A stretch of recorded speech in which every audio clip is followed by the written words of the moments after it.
टाटा ने दिखाई अपनी मायावी ताकत तो बौखला उठा चीन। अकेले दम पर टाटा ने ड्रैगन को ठोकने की कर ली तैयारी। अब टाटा के आगे पानी मांगेगा ड्रैगन। टाटा बनाएगा भारत को प्लेन मैन्युफैक्चरिंग का हब।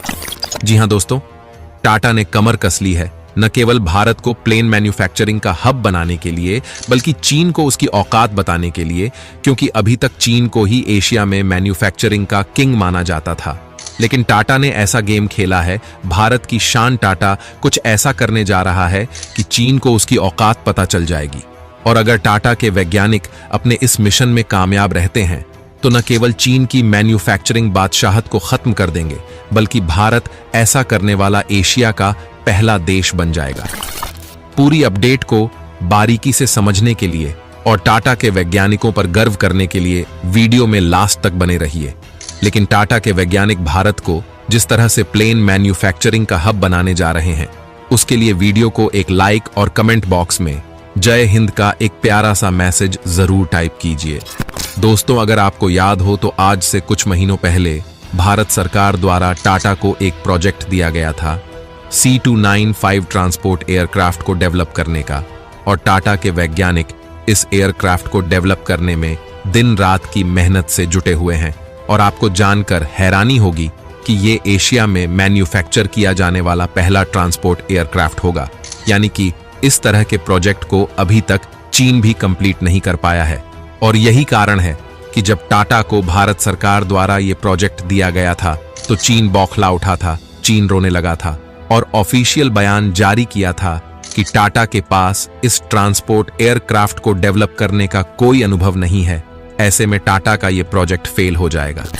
लेकिन दोस्तों, आपको जानकर खुशी होगी कि टाटा के वैज्ञानिक C295 ट्रांसपोर्ट एयरक्राफ्ट को डेवलप करने में ऐतिहासिक सफलता हासिल कर चुके हैं। लेकिन अब तो दूसरा ही भूचाल आने जा रहा है। वास्तव में यह भूचाल नहीं बल्कि तूफान होगा और इसकी रफ्तार इतनी तेज होगी कि चीन इसमें मच्छर की तरह उड़ जाएगा।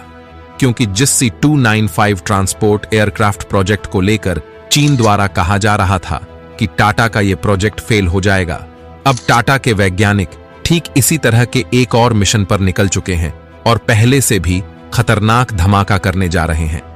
लेटेस्ट जानकारी के अनुसार अब टाटा के वैज्ञानिक C-130 super Hercules tactical airlifter विमानों की मैन्युफैक्चरिंग करने जा रहे हैं। यानी कि चीन को दोहरा सदमा देने की तैयारी चल रही है। और अगर टाटा के वैज्ञानिक इस प्रोजेक्ट में सफल होते हैं तो C295 ट्रांसपोर्ट एयरक्राफ्टों के बाद एक और नया इतिहास लिखा जाएगा। आप ऐसा मान लीजिए कि एशिया में मैन्युफैक्चरिंग हब की कुर्सी चीन से खिसककर भारत के पास चली आएगी।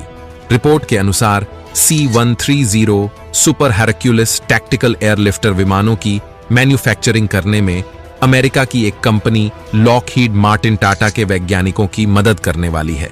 यानी कि देखा जाए तो अब अमेरिका भी चाह रहा है कि कोई भी जतन करके भारत को एशिया का सबसे ताकतवर देश बना दिया जाए और वो चीन पर भारी पड़ने लगे। लेकिन सोचने वाली बात यह है कि अमेरिका कभी भी किसी का सगा नहीं हुआ है। अमेरिका ने जिसके साथ दोस्ती की है उसने कभी ना कभी उस देश से दगा किया है, उस देश को धोखा दिया है। ऐसे में रक्षा विशेषज्ञ मान रहे हैं कि भारत को अमेरिका पर ज्यादा भरोसा नहीं करना चाहिए। अमेरिका सिर्फ चीन को पीछे धकेलने के लिए भारत को इतना सपोर्ट कर रहा है। ऐसे में भारत को सिर्फ अपना लाभ देखना चाहिए और फायदा लेने के बाद साइडलाइन हो जाना चाहिए। यानी कि जैसे ही भारत को ट्रांसपोर्ट एयरक्राफ्ट डेवलप करने का पर्याप्त अनुभव हासिल हो जाए, भारत अमेरिका को साइड कर दे और भारत कुछ ऐसा ही करेगा, क्योंकि अमेरिका की चालबाजी दुनिया से छिपी नहीं है। अब आपके मन में एक सवाल निश्चित तौर पर चल रहा होगा कि भारत को C-130 super Hercules tactical airlifter विमानों को डेवलप करने के लिए अमेरिका की जरूरत क्यों है? क्या भारत खुद की तकनीक का इस्तेमाल करते हुए ऐसा विमान डेवलप नहीं कर सकता? तो दोस्तों, आपको बता दूं कि ट्रांसपोर्ट एयरक्राफ्ट डेवलप करना कोई मामूली बात नहीं है। आज दुनिया में सिर्फ 2 कंपनियां ही ऐसी हैं। जी हां, पूरी दुनिया में सिर्फ 2 कंपनियों के पास ऐसी टेक्नोलॉजी मौजूद है जो ट्रांसपोर्ट एयरक्राफ्ट डेवलप कर सकती हैं। पहली कंपनी है अमेरिका की और दूसरी कंपनी है यूरोप की। ऐसे में अगर जल्द से जल्द भारत को ट्रांसपोर्ट एयरक्राफ्ट डेवलप करने में महारत हासिल करनी है तो भारत को किसी विदेशी कंपनी का साथ चाहिए ही होगा। और इसी चीज को ध्यान में रखते हुए भारत ने अमेरिका की लॉकहीड मार्टिन को सिलेक्ट किया है। रिपोर्ट के अनुसार इस विमान का निर्माण सभी तरह के इलेक्ट्रॉनिक वायरफेयर सूट के साथ भारत में ही किया जाएगा। इससे भारत के एयरोस्पेस इकोसिस्टम को बढ़ावा मिलेगा और मेक इन इंडिया प्रोग्राम को बूस्ट मिलेगा। साथ ही भारत में इस विमान के प्रोडक्शन को लेकर एक मजबूत सप्लाई चेन स्थापित हो जाएगी, जिससे इस विमान में लगने वाले किसी पार्ट के लिए भारत को अमेरिका पर निर्भर नहीं रहना पड़ेगा, क्योंकि इस तरह के हालात में भारतीय हथियार प्रोजेक्टों को देरी का सामना करना पड़ता है। जिस तरह की देरी तेजस फाइटर जेट का इंजन समय पर न मिलने के कारण भारत के तेजस फाइटर जेट प्रोग्राम में हो रही है, और इससे भारतीय वायुसेना को समय पर पर्याप्त संख्या में तेजस फाइटर जेट नहीं मिल पा रहे हैं। लेकिन इससे भी कहीं बड़ा फायदा टाटा ग्रुप को होगा। जिस तरह से टाटा ग्रुप विदेशी कंपनियों के साथ मिलकर इस विमान को बनाने में अपना योगदान देगा, इससे टाटा ग्रुप को विमान बनाने का अच्छा खासा अनुभव प्राप्त होगा। इसके अलावा बताया तो ये भी जा रहा है कि आने वाले समय में टाटा कमर्शियल प्लेन को भी बनाने का काम करेगा। ऐसे में टाटा के लिए ये प्रोजेक्ट काफी अहम हो जाता है। टाटा एडवांस्ड सिस्टम्स लिमिटेड और लॉकहीड मार्टिन के बीच हुए इस समझौते के तहत इन जहाजों के रखरखाव, मरम्मत और ओवरहॉल जैसी सुविधा भी भारत में ही उपलब्ध हो जाएगी।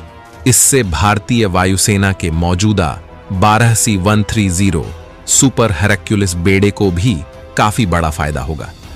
इस समझौते से मीडियम ट्रांसपोर्ट एयरक्राफ्ट प्रोजेक्ट को आगे बढ़ाया जाएगा। दोस्तों, इस तरह के प्रोजेक्ट भारत में स्टार्ट होने से सबसे बड़ी लात चीन को पड़ने वाली है, क्योंकि भले ही अमेरिका भारत का सपोर्ट इसलिए कर रहा हो ताकि चीन को बैकफुट पर धकेला जा सके, लेकिन इसका फायदा ये हो रहा है कि भारत को एक एक करके सारी क्रिटिकल टेक्नोलॉजी मिलती जा रही है।